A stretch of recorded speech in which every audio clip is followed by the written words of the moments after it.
Subscribe and download over 1 million code snippet including this tutorial from codegive.com, link in the description below. Handling exceptions is a crucial part of writing robust and error-tolerant Python code.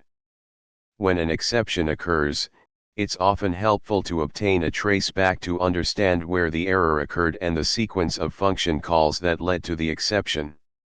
In this tutorial, we'll explore how to retrieve and display exception tracebacks in Python. When an exception occurs in Python, the interpreter generates a traceback, which is a detailed report of the sequence of function calls that led to the exception. The traceback provides valuable information to help identify and debug issues in your code. To capture and display the traceback, you can use the traceback module. Let's go through an example. In this example, the divide function attempts to perform a division, and if an exception occurs, example division by 0, it captures and prints the traceback using the traceback.print_exc method.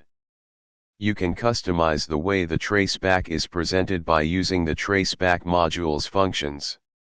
For example, you can retrieve the traceback as a string and save it to a file. In this example, the traceback.format_exc function is used to obtain the traceback as a string, which is then saved to a file. You can also access traceback information programmatically using the sys module. Here's an example.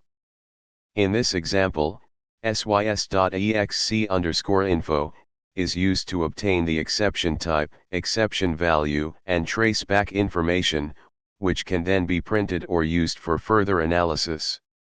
Understanding how to capture and work with exception tracebacks is essential for effective debugging in Python.